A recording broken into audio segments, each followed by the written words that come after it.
A big thank you to everyone today as well. It's a very exciting moment today. I was explaining this to Sarah earlier that today is a very special day because in a twist of events, this topic has migrated from traditional kind of AI for change management to change awareness as a superpower when it comes to world economics.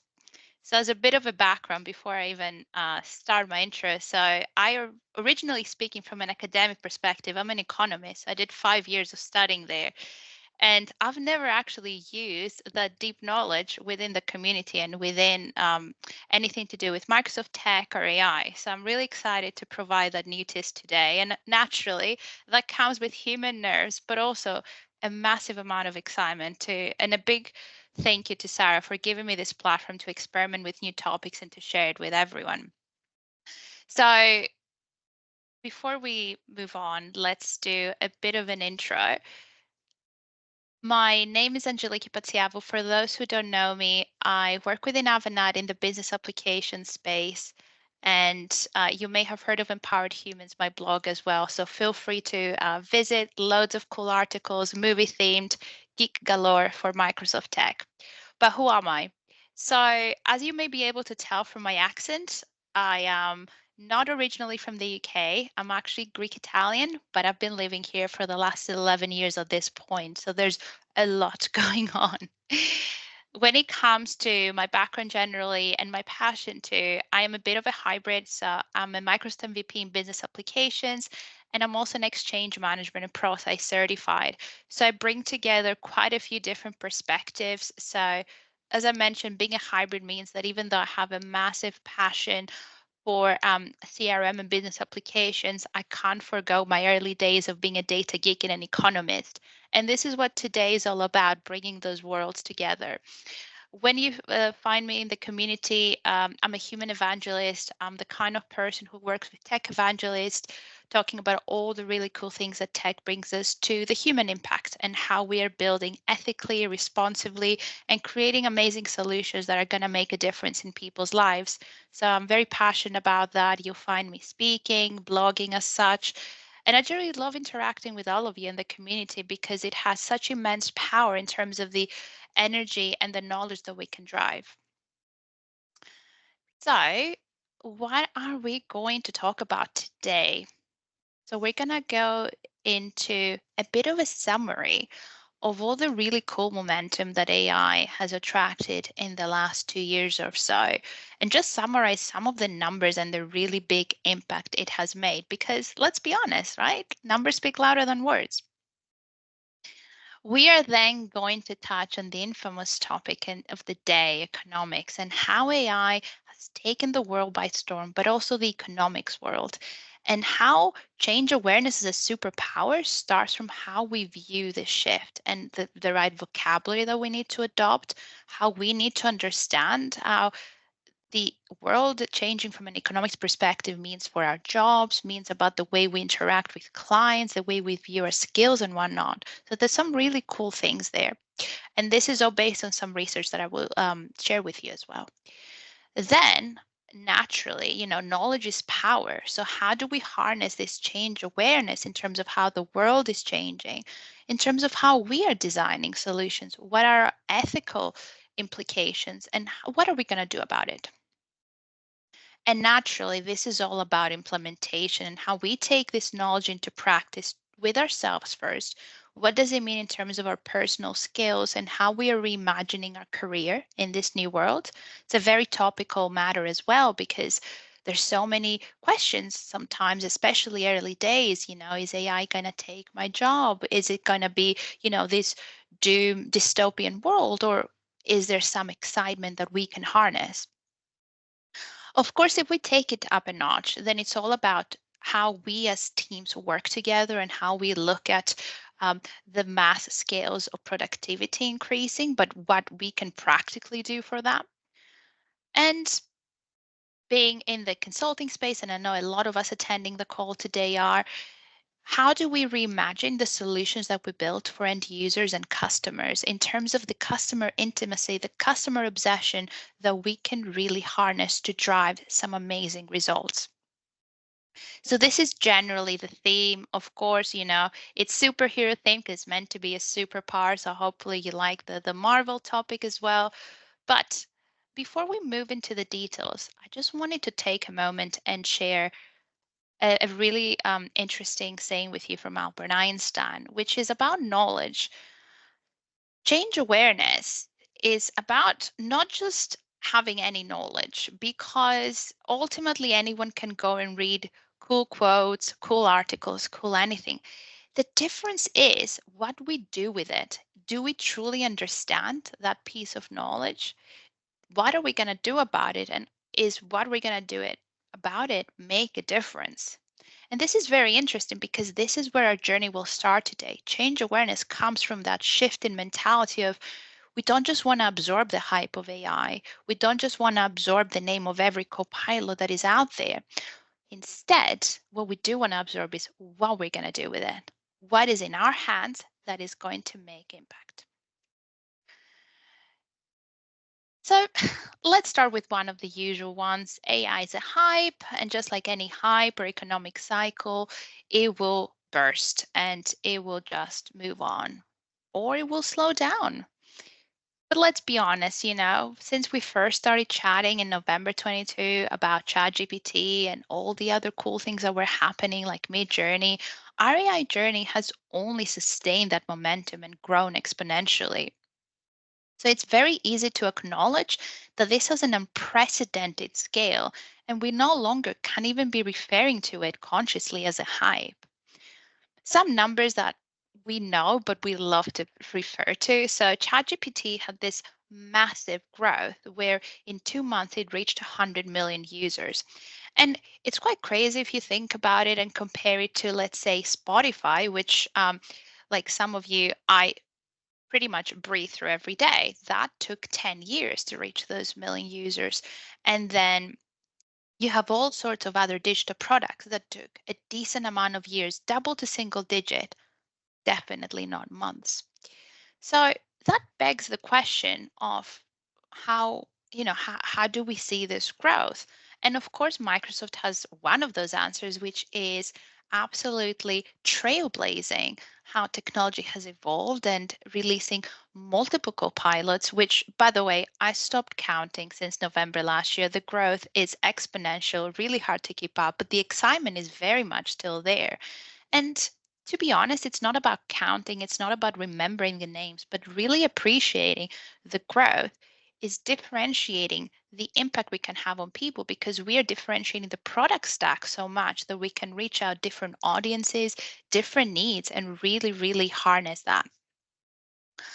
Some other numbers that are interesting from McKinsey as well. So, having done their own research as well, they estimate that when it comes to the economic benefits of global spend on AI, which has increased by billions and billions, by the way, is between the trillions, so between 2.6 to 4.4 trillion. That's insane.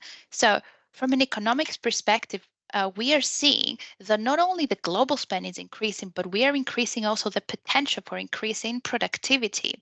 So, we're seeing the economy growing, we are seeing productivity growing when it comes to teams and output, which is very, very important because productivity on its own is such a tricky metric to measure, but ultimately it means so many different powerful things for teams when it comes to the digital productivity, when it comes to physical output, and anything in between. So let's be honest. I mean, is this really going to slow down? Probably not. It's about how we place ourselves in this story and what we make out of it. So this is where it gets super cool and interesting because there's so many ways to interpret this. And of course, as techies, we will go and understand the origins of maybe the partnership between Microsoft and OpenAI, or how they were driving their own models, how other companies like Meta are driving their large language models, and anything in between. But what about interpreting how the financial world is performing and how everything around us does? And it's not easy as well because it's almost like this invisible hand that Adam Smith used to talk about. So It all starts with having the right terms. So let's look at a few of them. Some of them may be more familiar than others. So first of all, it's the foundation models, the ones that we are thinking about when we're talking about large language models. So, what are these? These are the primary models. They have been trained on insane amounts of data. They are able to both understand as well as create human like text, which we're what we're used to with things like ChatGPT. Sometimes it's images, and how we go to things like either Copilot on Edge or Microsoft Designer, Midjourney, and whatnot because it generates images. There's other really cool things out there that can generate audio or video that we've heard of, whether it's Vasa, Sora, and whatnot. So these really big models have the advantage that they've already been trained on the data, and there's very minimal intervention we need to do to fine tune them in order to produce the next layer of innovation. So essentially, they are the base for all the specialized AI apps that we love building. The second term that may not be as familiar, or maybe not as familiar in terms of how it can be used and harnessed in the financial world, is AI tokens. And it becomes the new currency of the world. So I'm not talking about cryptocurrency, obviously, that's a different topic, but maybe they have a relationship in a sense. So these are the fundamental units that are used when we're talking about the computing power that these foundational models and ultimately the AI apps that are built in are having. So think of it as how this kind of new currency in the world, because it's all about computing power at this point, right? This is about how they're going to play a new role in creating a new framework for, let's say, financial transactions, because at the end of the day, if we're basing so much of our technology on the foundation models, these foundation models now have the power of almost influencing the economic models that shape the world. And what do I mean by that? We probably all know more or less the usual supply and demand graph, right? So the further the supply rises, then the price decreases as well because of competition and whatnot. But adversely, if we have some really big foundation models that will be driving the world economy, so the models of GPT and whatnot, that are used to build so many applications and so many exclusive partnerships out of that, then it almost becomes its own driving force in the supply side of the economy. And having things like AI tokens becomes its own currency of itself. However, with every currency, we need to be a bit more specific about the metrics. So I would love to hear in the chat, and obviously I'll see it in a bit, unless you want to come off mute and talk about it. But I wonder if anyone has heard of flops. And no, I'm not talking about apps flopping in the market, but this is actually a metric that is used when it comes to the computational power of these models and any apps that are built on top of them. So this is essentially a metric that we use when it comes to the computing performance, just to understand how much you're generating in terms of output and the energy that you are consuming as well. And this becomes very important because ultimately, in this case, we want efficiency. So change awareness is about understanding also how the models that we're using, as well as the applications that are building our top, how efficient are they? How quickly are we able to ultimately get to the end results without using too many tokens? You might have seen that from the example by the way that Copilot Studio is licensed and how tokens matter there. Because ultimately, the more conversations you need to use and the more tokens in order to get to your result, the pricier it's going to be. So, how do we maximize that efficiency without using too much computing power and also energy? Energy is equally important because if we think about the environment and how that computing power has a toll on it, right? It's still running on some server somewhere that other NVIDIA or someone is providing. This is also important. We all probably have been thinking, or enterprise, there is an ESG strategy. So this is equally important, that metric in terms of how we're impacting the environment. So another cool part of our superpower. So getting these basics right is important because when we're having this conversation, it really makes us more aware about the power of the technology, but also the responsibility that we have. And what really changed my perspective in terms of bringing this topic to you today is some research that the World Economic Forum did in terms of how we interpret in the new world the power of AI in the way the world is running. So there's the source is there as well. So it's an article from just the end of February this year about the impact of AI. And there's a few trends that I wanted to share with you. So, as we said, AI tokens can almost be its own currency at this point, and it's a very daring topic because ultimately it's similar to how we saw the historically the role that, let's say, gold or fiat currencies played as a currency that would withstand the test of time when we're thinking about how are we going to pay for services beyond AI when it includes broader goods and other kinds of services.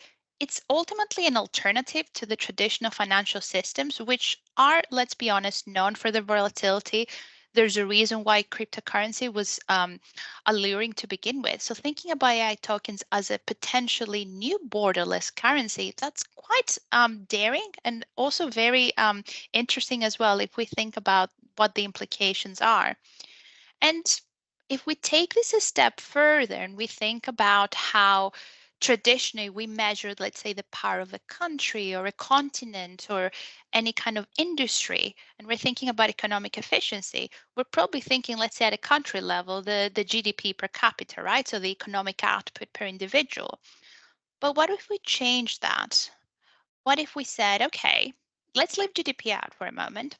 Let's think about how the flops, so the this new metric about how we're measuring the computing power per joule is going to measure the efficiency of a company or an industry or a country based on the amount of computing power and the output that it produces. That's also very cool because now we are considering or revisiting the way our operating model can be measured. Imagine if, let's say, we lived in a world in the future where, let's take the enterprise model. We're at an enterprise level, we have infused AI in multiple operations, whether it's Copilot or any other kind of apps and models. And at this point, we are looking at our digital output based on our computational efficiency. We are seeing how efficient we are from a digital output perspective. How quickly can we, let's say, generate those results for applications for our clients and whatnot, but also our carbon footprint as well, because this has a direct relationship as well. And we are able to say in those nodes, this is our efficiency or our productivity as a company. That's a completely different mindset, right? And this is showing one more time how this AI foundation models, but also thinking about AI tokens as a currency, can really shift the way we measure economic prosperity, starting from an individual and enterprise level to an industry, to a country, to a continent, to the world. So it's a very, very different perspective. Now, building on that superpower, we also need to understand that building those foundation models is very expensive, and also they don't just happen. There's different kinds of foundation models. There's the large language models, and then you can scale down and get more specially smaller models. But the reality is the bigger models are by nature monopolistic, and because of how they're created. There's only so many servers in the world that we can run things on, and there's only so much production. So ultimately, sometimes there's dominance in some models versus others, especially if there's exclusive partnerships compared to, let's say, them being completely open source and publicly available. So, that's actually very historically normal as well. Back in the 80s, when Microsoft and Apple were coming up with their version of the personal computer, that was still a monopoly. I mean, we were all excited, and all the really cool things that we can play, or Google, how they came out with a search engine or SEO. So monopolies are very natural in the economic world, but it's about what we do about them, because there are natural challenges that come with that when it comes to fair competition in the market, when it comes to data privacy. And we've heard all sorts of scandals on that pre and post the AI era, but also how we're distributing the social benefits. So, we're going to touch a little bit later on our ethical responsibilities based on that, because ultimately, um, we're just observing economic trends, but it's about how we, with our newfound change awareness superpowers are doing about that, because we can have an impact even at an individual level depending on the kind of work that we're doing and how we are able to harness the power of AI. And the other thing is, again, a very daring thought as well. So taking it up a level. So we've spoken about how AI tokens can be a currency. We've spoken about how they can be their own version of an economic model and create monopolies. But what if we also thought about them as in foundation models, like central banks? So taking it completely up a level where we are able to see that because they have such influence in the way they're either licensed or built, they give that kind of influence and authority to the people that are driving them, that sometimes may be even higher than the authority and the influence that a central bank can have. I mean, what is the influence and the authority that central bank has, right? Because it has this autonomy, it can decide its own policies, it can decide when their monetary or general strategy, it can decide on how much to print, as in terms of distribution, which is similar to how much either licensing you're going to give or the kind of exclusive features. So there's very much an interesting parallel there in terms of the influence that people that build those foundation models or any kind of models that maybe we are building as well can have. So the responsibility, but also the opportunities that come of that rise. And by the way, this is a great, great article. So you can read more about it there. But I thought those trends really made me wonder, like, wow, have we, because I sure didn't previously. Have we taken a step back to think how all this amazing trajectory of AI has transformed our world and everything that comes out of it? Like, this is pretty insane. So, ethically speaking, all this superpower comes with responsibilities as well. And it's everyone's role. It's not just about, let's say, leadership or governments or big CEOs of companies that have that. We all have a role to play. And we shouldn't fool ourselves because, of course, we know that AI stands for artificial intelligence. But what if we could redefine it to make it stand for applied innovation? What if it was in our hand? Because it can be.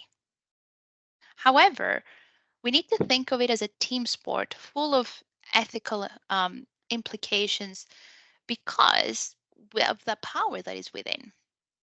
So let's look at a few specifics of that.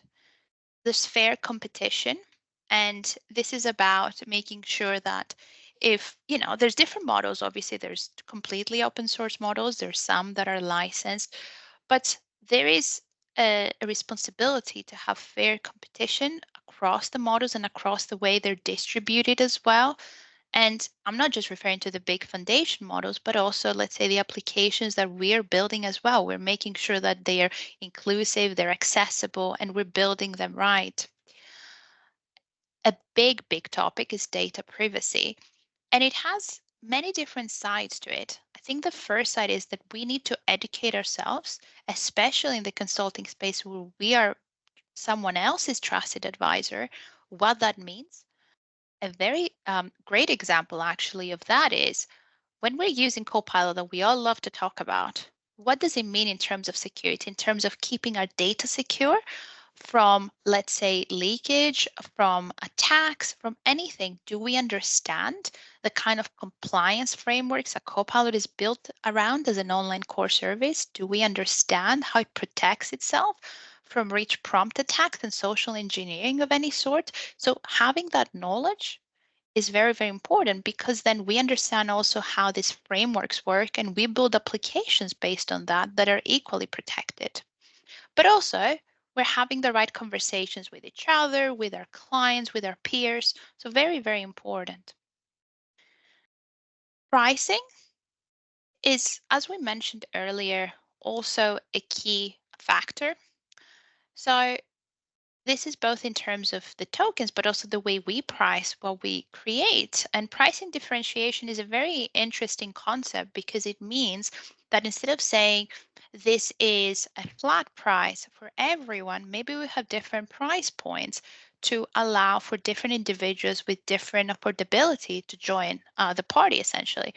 A very simple example. I know licensing is everyone's favorite topic, or not, but we'll take a simple example of ChatGPT. So you're going to have the free version, then you're going to go from premium, then teams, and enterprise and whatnot. So we already have 4 levels, and it's great that there's a free version from everyone. And then as you build up with your membership, then you get extra features, extra computing power, maybe tokens allowed and whatnot. So there is an opportunity for everyone to be involved, but also there's different features that are included that you can also leverage, but also sell in the market. So it's a win-win. Of course, that comes with the kind of added mindset of having social benefits. So are we building something that is going to make a difference in people's financial well-being, or mental well-being, or even productivity? So there's many benefits that we can consider that can span from, let's say, ourselves to our peers to our company, our industry, and so forth. So it's a halo effect. And of course, can't say it enough because it's a matter so close to my heart. Inclusivity and accessibility, it's more than ever important to consider how we're building solutions when we're harnessing the power of AI that are equally um, accessible by everyone, and we are not creating more barriers and silos. And of course, this just goes on to show all the opportunities that come out of it as well. All right, a lot of general thoughts, but let's take it to a more personal level and how we can apply this to our own day to day. The classic thing that came up early on, and it was feeling very much like a scene from the Terminator movies or whatever dystopian scenario you prefer, is AI going to take my job? Is it going to be the end of whichever scenario? And I get it. You know, resistance to change is very human, but at the same time it's very natural when you don't you something is completely new and has all this unknown features, that we have some tension about it and we want to understand it. Until we do, there's myths to be dispelled. So we should reframe the conversation from is AI going to take my job, instead of how do I grow with this new world, within these new opportunities, with this very much fluid and dynamically changing landscape. So the first part of it is, because productivity is the first element that we can look at, and the first reason why tools like ChatGPT became so popular is because it can increase our productivity. But productivity on its own is a very tricky concept that is very hard to measure because it means something different depending on the individual or the team and the scenario.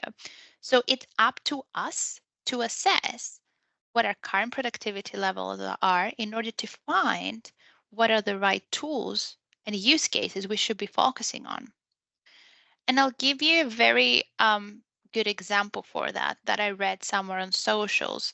I can't remember the exact wording, but basically, this person was saying that we basically got AI wrong, and it wasn't about AI doing all the productive tasks and all the creative tasks. It's about doing all the menial tasks. So it was obviously humorous.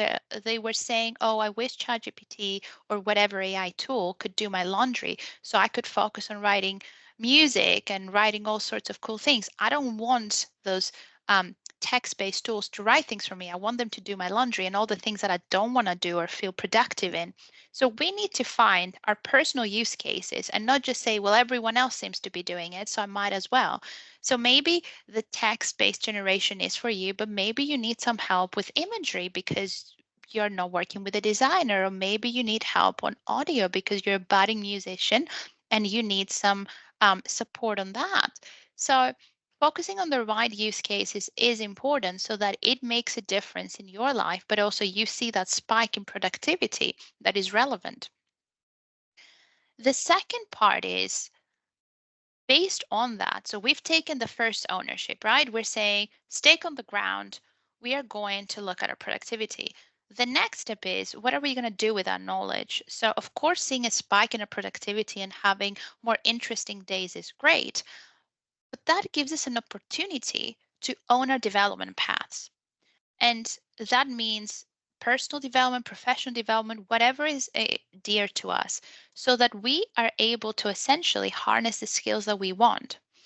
And this is super, super important and powerful because we don't want to be told what to do. And we don't want to necessarily follow someone else's journey. We have in this brand new era, the opportunity to grow ourselves at an unprecedented rate.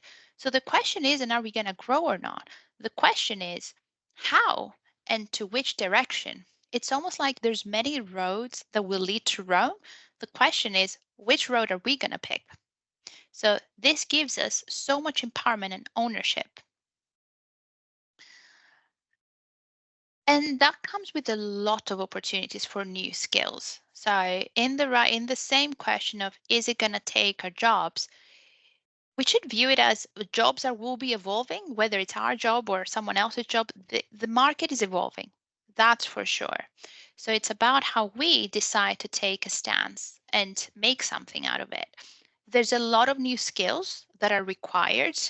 Prompt engineers are a very interesting one, and many, many others being around the fact that regardless of the AI apps and tools that we are using, we still need the human verification. So there's a lot of skill set needed in the verification sector and in the testing as well, pre-deployment, because there's so many products that are going out there at rapid pace that need that human support as well. Ultimately, otherwise, what happens? Hallucinations. And of course, if you are not there to pick them up, there can be many implications. Now, there's simple hallucinations that maybe don't have many implications, like you ask for an image of a person and the fingers are distorted, or you ask for a picture of kittens and there's 10 kittens looking like Cerberus. And that's fine, small implications. But there's other implications that we've heard in the news about, was it airlines, that their bot was offering crazy discounts, and then there is a bit of a legal dilemma. Who is responsible? Of course, the customer, we want to sue the airline or whichever company is behind. But then there's a bit of a middle ground of how are we going to figure the liability and the responsibility out. So clearly, human verification and human intervention are super important, as well as testing, right? So all these new areas that need um, bodies and intellectual bodies to do this is a great new market to tap into. And the other bit is around how we become our own versions of evangelists as well. We said that understanding all these new trends, these new worlds is a superpower, understanding how the world is changing, that change awareness is, but we can also become evangelists based on that. Bring more people on board, share the social benefits, share the use cases. And this propels the benefits as well exponentially because now you're not just thinking about the individual, you are creating economies of scale. It's a very simple, beautiful result. And gosh, I love this phrase every day can be a school day. Now, the next part is we've thought about the team. However, what do we think about it as leaders? How do we show up for our teams? And how are we inspiring leaders rather than just managers by HR title? Team productivity is again a very interesting tricky notion because every team is different depending on what they do, the individual's needs and personalities and whatnot. So the first thing we can do is create a culture to celebrate that difference. So create a culture of innovation. So it's not about the hype of AI and how many licenses we can get in, but also how do we innovate as a team? How do we harness the different experiences, the different passions and knowledge that will be naturally within the team to make something happen outside the box? And a culture is a very important thing because it's not just about one-off hackathons or one-off exercises that a team leader somewhere imposes. Culture is about an ongoing state of mind, showing people that innovation is something to celebrate that is more powerful than any to do list, any individual outcome, and it can have multiple effects and benefits. However, right, let's be honest, as leaders also, or as employers, we also have a responsibility to attract the right talent and make them stay instead of having that turnover because you're promising all these amazing things, but you're not doing them. So, if we're seeing that the market is changing, we also need to change our employee value proposition. So, showing the right kind of benefits and the right kind of principles that will want to make you stay as an employee. Culture of innovation is fantastic, but you want to see it in practice. You want to give people the benefits so they are actually appreciated and valued. And also, that's a super, super tricky one because, of course, part of it is marketing and PR and the right communications. But the real champions here is the people that stand out outside of all the PR and live and breathe and walk the walk of this proposition. So they don't need fancy PowerPoint slides to prove it to you. People know, and that's why people are loyal and will stay there for months and weeks and years and so forth. I know I keep using that word, but it's just so, so important. Productivity. So now we've moved from personal productivity and what it means for an individual like us to what it means for teams as well. So if we think about, let's say, an example of fusion development and how you have pro devs and citizen devs coming together, this is actually very relevant as well. So if we're thinking about different scenarios in which they can collaborate and how to best do that, that is amazing. This could mean innovation within, let's say, the development space, and maybe you're all collaborating because you're writing clean code and you have the right comments and the right documentation and governance, and you respect and love each other. It could mean that maybe GitHub Copilot helps you collaborate better, or maybe Azure DevOps. So think of your scenarios and what team productivity means, as well as where you're currently blocked, because AI can help you in so many ways. Maybe it's as simple as you've started using loop components more, and Copilot is helping you appreciate or make the most out of team meetings because it's generating all these super cool notes and actions, or you're able to summarize. So find your flow of work because that is up to you and the team to define. It's not like a standard golden rule we can follow.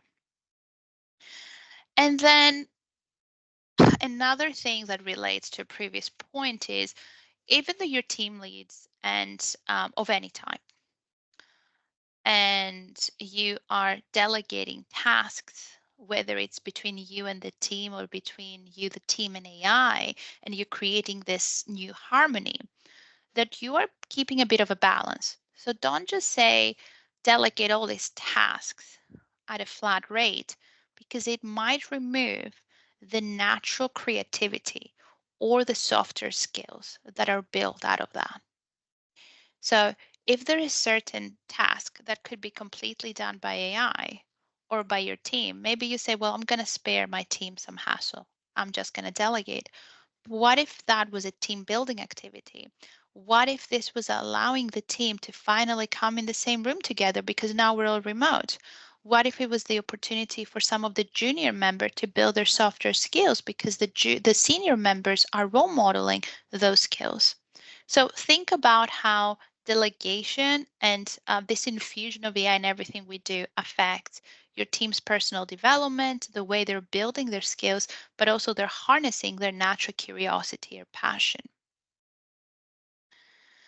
So lead by example, do it daily. The final element before we move into a Q&A, because to be honest, it doesn't even have to be a Q&A. It can be a very interactive discussion. We pick each other's brain. Those are the best moments. Is how do we turn this into customer obsession? How do we reignite our passion for really cool customer outcomes? Because it's about impact. It's not just about all the hype words and whatnot. The first thing, I cannot stress it enough. Having built all this knowledge, we understand a little bit more about how these models work and our ethical responsibilities. Is when we go in front of a customer, whatever your definition of a customer is that you're going in front of them and not just talk about AI, have a more in depth conversation about their maturity, where they are on their journey in terms of readiness, adoption of current tools, and ultimately where they stand so that you can build the right path to Rome. We know many paths can lead to Rome or AI, however you see it, but what is their right path for them? There's no point in, let's say, talking to a customer or a company, however you define it, about implementing shiny new AI tools if they haven't gotten their data in order, if they have zero um, permissions management or any kind of privacy label. So all of this are very, very important elements and very fundamental. There's loads of those that we need to assess before having the conversations about onboarding new tools. Sometimes you need to bite the bullet and say, listen, we're going to have a transitional period because we want to implement this in a way that is going to make an impact and it's not going to create those scandals that we've seen out there in terms of leakage, all the long stories about bad information or wrong information being out there. So be honest and don't race. Crawl before you walk. Whilst you're there, in this in depth, honest conversations, talk about what accessibility and inclusivity means. And this has a very deep meaning of many sorts. So I'm not just referring to accessibility in the standard, let's say, when content accessibility guidelines, which we, by the way, should all know. So um, obviously, loads of really cool material from W3C on the 2.0 framework. So please refer on that. And some great work in the community from people like Mike Hartley, for example. But putting that aside, accessibility is a big topic and inclusivity as well. It's not just about people with disabilities, it's about making sure that we are always considering how the designs that we're putting out there that have these AI layers are made from the people for them. And what I mean by that is involve your end users. Do any kind of ideations and design thinking sessions where you've listened to their pain points and also what they need. Don't just assume that all they need is an extra bot at the bottom right of the page. Maybe they need different kinds of support. Maybe these are not conversational agents to begin with. Maybe your end users don't need another bot. Maybe they need really cool widgets that are powered by things like Copilot, but they are more invisible instead of being conversational. So talk to them, listen to them, build something that makes sense. Two more points before we go into Q&A and our discussion really is localization. So obviously we saw the world economics perspective. This is a global matter.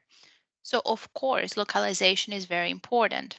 And I'm not just talking about the traditional translate everything. There's a lot more to it. So a very simple example that I faced recently. I was doing a demo on a bot that was being localized from English to German, and I just assumed, silly me, Google Translate would do the trick. But it's not just about that. When you're translating, there's a tone of voice that might be different. There might be cultural differentiation. So all of these nuances are important, and they cannot just be completely automated in this blanket approach. So think of localization as a way to approach people, reach and create inclusive designs that are beyond just the normal language barrier so that you're making something meaningful and relatable. Sometimes there's certain languages that might be more direct than others. So if you go the other way around, then someone may think you're too, let's say, direct or maybe rude, or sometimes maybe you're too mild and they really don't understand what you're trying to convey. So think about that, which ultimately will impact your communications. If, let's say, you're a company that needs an intranet that is built in different languages, or your messaging journeys, it can be anything. And this impacts your brand as well, right? So when you're localizing, brand management is very powerful as well. And we have loads of AI companies emerging that are their product is social media strategies completely driven by AI. But it makes you wonder, have they been built on models that are able to discern these differences, these cultural differences, and engage with different audiences? And finally, is about considering what benefits we're bringing. We are human, we are selfish by design. So let's assume that with that in mind, how do we build solutions that are bringing real benefits and don't just sound cool? So, well being can be interpreted in many ways, whether it's financial well being that we, of course, all want to propose, whether it's mental health, very, very important as well, whether it's personal or team productivity and the output that we have at the end of the day, which can be at any level, really, and so many others, right? So, by identifying those early on, whether it's through use cases, whether it's your maturity and readiness assessment, they will build a solid case for making an impact for solutions that are being adopted that people actually care about. And you're not just pointing to another app, to another bot that people don't know how to interact with or don't pick up and ultimately makes flop. So let's make sure that we're investing in what truly matters. So let's summarize actually before we have a little conversation. Let's be educated co-pilots. This change awareness by understanding how the world operates in the AI era, by understanding how these models drive technology and create all these ethical but also opportunity implications, give us this mission, be a be a pilot with a mission instead of being at the mercy of a co-pilot without one, which is ultimately a very poetic way of saying that we have an opportunity here to use what we know and how we view the world to build some really cool things that actually matter, that actually make a difference. So a big, big thank you to all of you. So feel free to connect. This is my Linktree code. You can find all the socials, the blog, all the cool things. If any of you happen to be in a few weeks at the European Collaboration Summit in Wiesbaden, please say hello. Otherwise, feel free to reach out to the socials, the blog Empowered Humans, another VRT, and I'm sure we can make something happen with Sarah. Otherwise, I think we can have a really cool discussion for the next 10 minutes or so. You're welcome back anytime, you know that.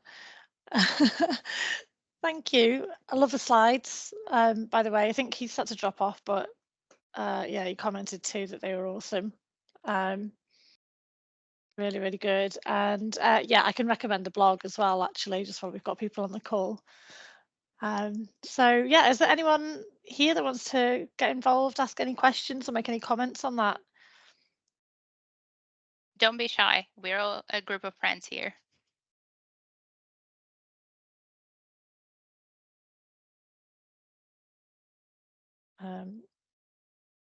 No one's coming off mute on that. I'm interested, Angie, because a lot of these presentations that I see are kind of that they're from a consultancy, maybe Avanade, that are dealing with large companies. So here at Shortlist, we're quite small and we don't have any kind of centre of excellence or any way of, I probably know more about the AI stuff than anyone here, and I'm certainly not qualified to kind of put in any sort of policy around things that you've talked about today to sort of understand the implications of choices that we make. So do you have any advice for someone like me or someone within a small business to set guardrails and make suggestions to the team? Because I don't think my colleagues would potentially think to use AI or Copilot.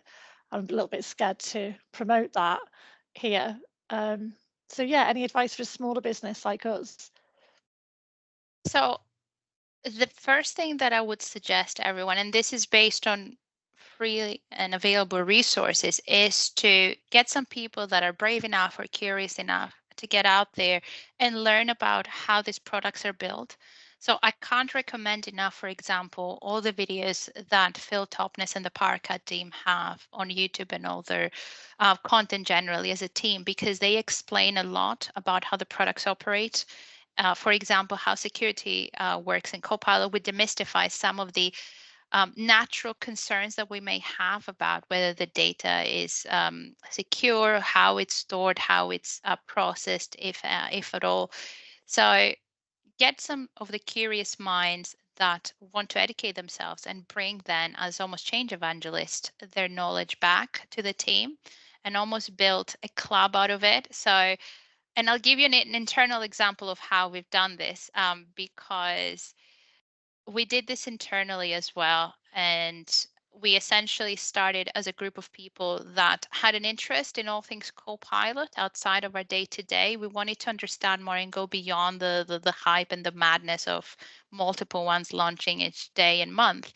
And it just started as a group of people who were curious and wanted to bring the benefits back, not for themselves, but the rest of the team.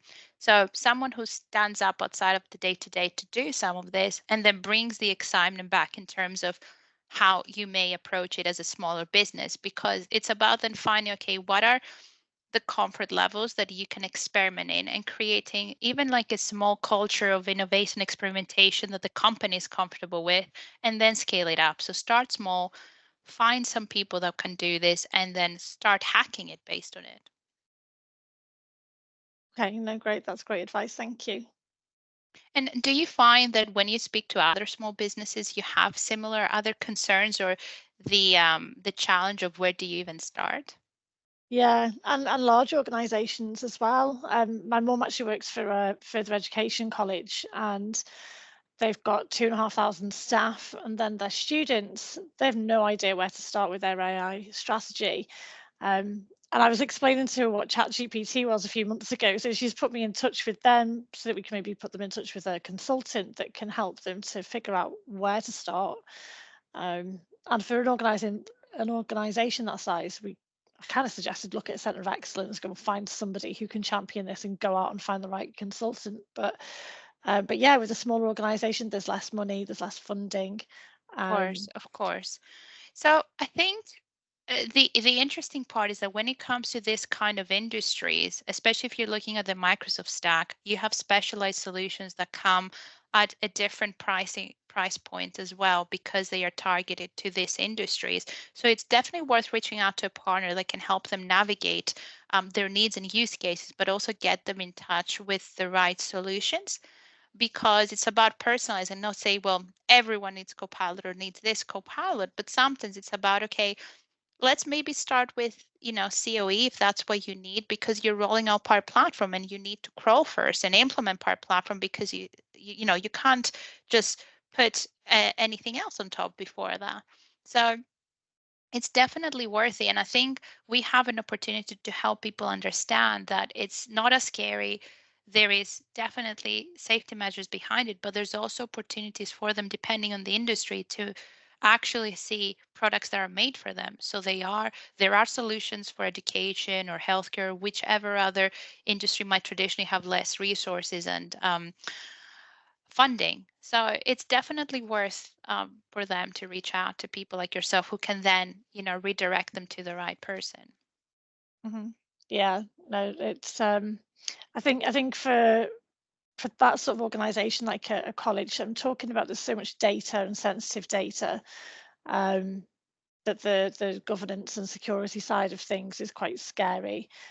Here we do hold personal data, but not financial data or anything like that Of really. course, But of course. still, we have people data. So again, it's that, do we let Sarah Jones loose with our AI strategy?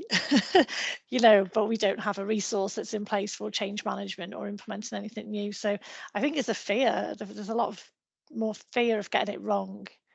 Um, Of course, of course. And we've heard the scandals. We all have that sense of unease sometimes when we hear something on the news. But this is why I said start with education. And the Parker team is a great example because, I mean, Phil Topness is extremely entertaining as well when it comes to how he talks about these things. But also, there's some amazing information out there about how. Um, the Microsoft services are compliant with regulation as well. So GDPR is one of them, and depending on the territory you're in, it might be, let's say, US regulation, or it could be whatever. So even educating people, or this is what's already available, this is how you're protecting. Sometimes it starts with dispelling myths. You don't need to reinvent the wheel. You just need to bring some of the knowledge out there to build a comfort level and then scale from that. Yeah, no, that makes a lot of sense. Thank you. John, you put your camera on. Did you have something to add? Oh, I think No, it's just really inspirational watching this. Thank you very much, Angie.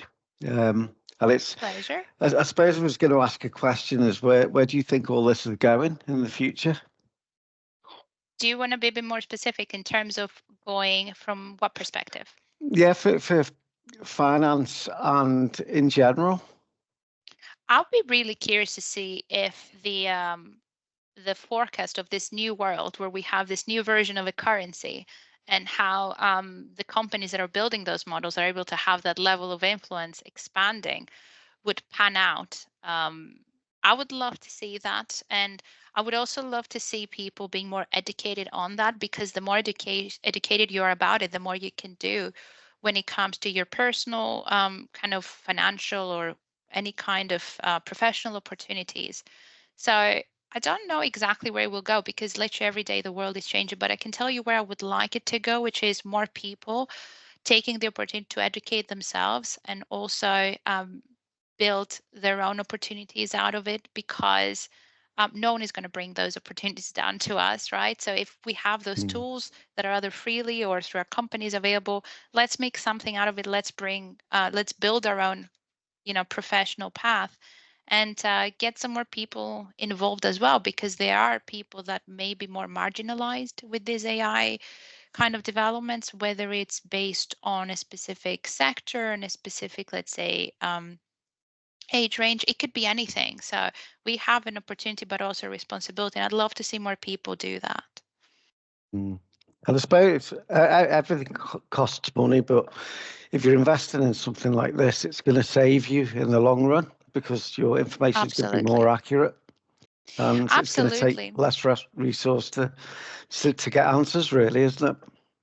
We've seen cost savings in many interesting centers. So customer service is always a great field that you can get those volume metrics very easily and say we've saved this amount of man hours or this amount of escalations and compensation. So these are some obvious sectors that you can add this productivity or return on investment numbers, but it could be anything. And you're right.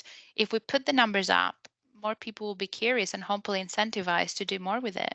Yep. Oh, thank you. You're welcome. Every time I hear you speak, I realise you're even more intelligent than I thought you were last time I heard you speak. Are you referring to me being geekier than last time? No, not at all. No, I think it's incredible, and you're one of the few women that kind of comes to me and goes, "I've got an idea. Let's do a VRT." The boys do that a lot more than the women. So good on you for that. And Thank you hopefully for it'll inspire more helping women. me do that then. You're giving me a fantastic platform, and everyone really. Yeah, no, God, you're very welcome. And as always, John, Paul, everybody else that's joined the call, Sharon, I know she's in the background there as well, and Craig for coming in and getting involved. Have a lovely evening, everybody. Thanks, Sarah. Thanks, Angie. Thank you so much, everyone. Have a great evening.